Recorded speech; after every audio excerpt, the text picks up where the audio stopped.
Ladies and gentlemen, let me first deal with context. We are confronting the fifth wave of political violence in a symmetric war in 140 years. Anarchism was the first wave. National self-determination was the second wave. New Left in Japan, Europe, and the United States was the third wave. Jihad against the Soviet Union and struggle in Sri Lanka started the fourth wave. The post-9/11 terrorism constitutes the fifth wave. A narrative combining epistemology, history, and teleology, matched by utilization of the information technology of the Fourth Industrial Revolution, is translated into a distinct ecology, morphology, and pathology of violence.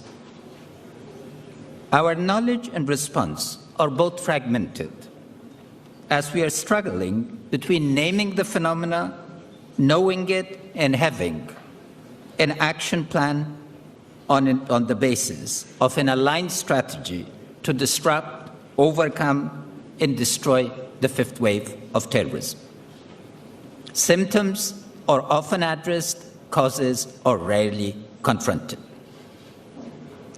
Voices of analysis are not followed, and there is no common framework. Without a common framework on intelligence that drives use of force, we keep repeating mistakes. While the enemy learns fast, we are slow to adapting. From seeking ungoverned spaces, the aim of this fifth wave is to establish territories of terror. My second point is on dimensions and drivers of conflict. I'm focusing here on Afghanistan as an illustration. Oftentimes, the war is described as a civil war. It is not. First, we have a regional and global conflict. Every country in the region has been exporting its misfits to us.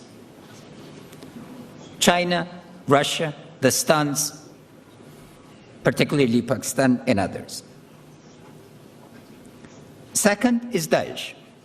When we warned against Daesh, particularly in this conference last year, it was greeted as a way that I wanted to attract attention to Afghanistan. Today, I hope nobody is in denial. Third, Al-Qaeda. Al-Qaeda is not finished. At the time when we focused on Daesh's threat, I hope to God I'm wrong, Al-Qaeda is regrouped. And now we need to deal with a renewed Al-Qaeda threat. The Tehreek of Taliban of Pakistan, the Afghani networks, and others are common threats. But what's the platform?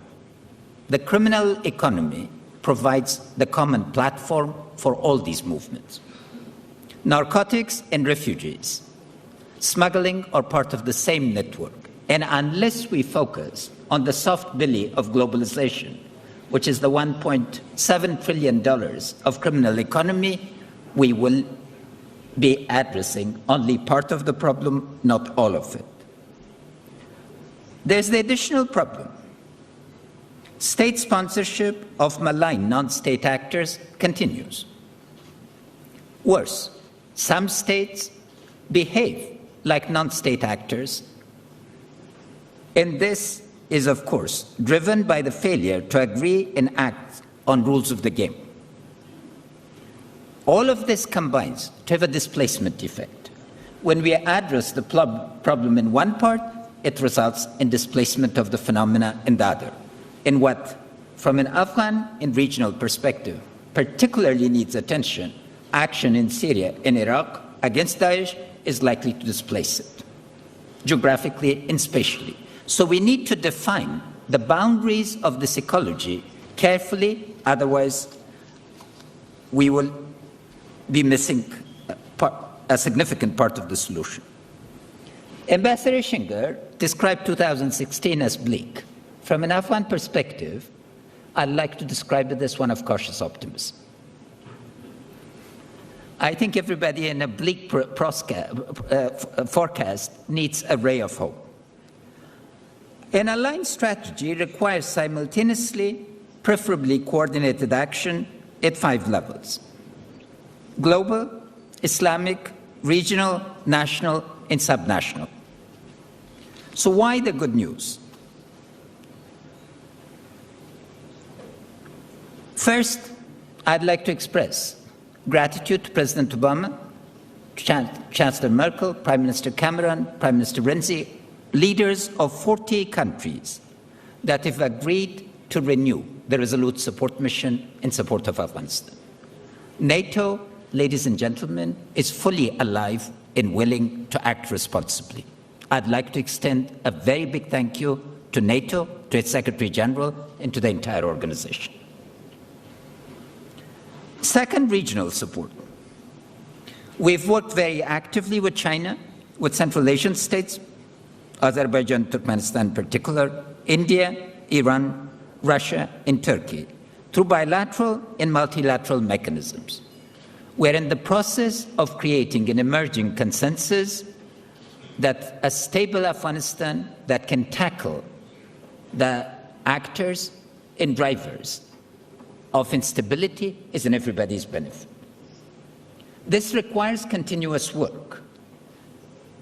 And because of that, bilateral, trilateral, and multilateral mechanisms all need to be supported.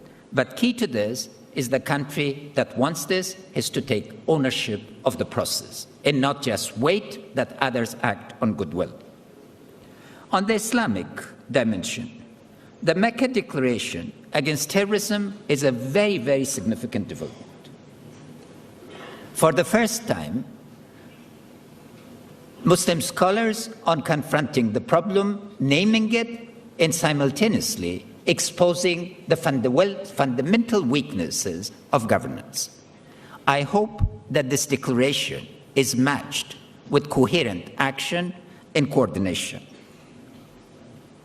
What is fundamental from an Islamic perspective is who claims to speak for the Islamic civilization, culture, and history. Islamic civilization is a grand synthesis. When we measure the circumference of the earth, the rest of the world did not know that the world was round, and that was 1,000 years ago. We need to claim back our heritage and create a vibrant and comprehensive debate among ourselves so we can work. The other dimension is national. In here, our emphasis is first of all to acknowledge our problems.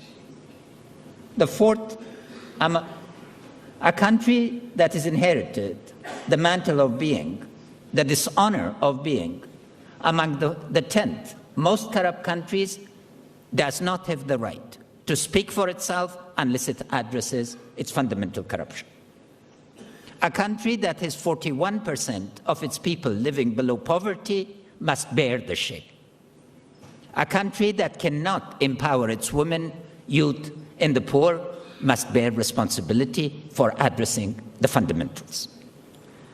So as a result, we need to get politics right. It is the politics of empowerment. It's the politics of creating citizens and turning the state into an instrument for the realization of the rights and obligations of the citizens. We're working a compact with our citizens and are in the process, a very difficult process, no doubt, of turning the state into an instrument of realization of the hopes and aspirations of our citizens. Second is mobilizing for security. Security is not about use of force alone. Every problem is not a nail to be hit with a hammer. A multidimensional approach where we take governance, and that's where subnational issues come to the front. I'm delighted that we've pioneered, for the first time in a couple of 100 years, a balance between our governors and cabinets, and created written compacts with every single province so I can preside over mechanisms of delivery. But on Daesh, Again, we're very grateful and proud that our partners have agreed now to target Daesh like Al-Qaeda. In the last month, we've silenced the voice of Daesh to its radio in one of the remotest mountains of Afghanistan. They are on the run. They have lost 150 people, but what makes us particularly hopeful, 750 retired Afghan army officers, all commandos, enlisted in a single day to take on Daesh.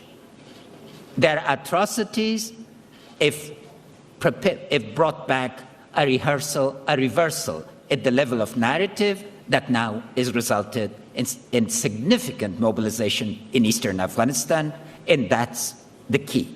When people mobilize to tackle terror, it's a very different approach than when guns alone are used. When people ask for simultaneous use of air power with ground mobilization and a will to push them out, that's the key to success. Equally, because we've been speaking about refugees and the minister named us, pull and push factors both need to be addressed. A country with 41% rate of poverty forced into a significant recession bordering on a depression and networked globally will produce refugees. We must analyze the root causes and create the conditions for stability. The current economic recipes of global institutions for fragile states are not working. If Europe does not want refugees, it has to create the conditions for getting commodities and value chains and linkages. Our people don't want to move, but we need to create the opportunities. And it must be on the basis of a just society where foreign assistance is used to create opportunities and not enrich a few. And this is key to the public. Because of this, the public must be put first. Because what makes us trust in the future, first, is our resilience. We have coped with the earlier waves of violence.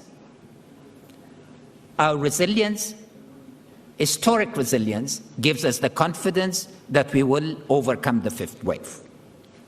Second is our latent resources. We're an extraordinarily rich country inhabited by extraordinarily poor people. It has to be reversed. And our partnership, now based on mutual values, accountability, and mutual trust, should provide a platform for an aligned strategy. We invite governments, firms, and global civil society to join us in deploying the tools of great imagination and creativity to overcome the fifth wave of violence. Thank you.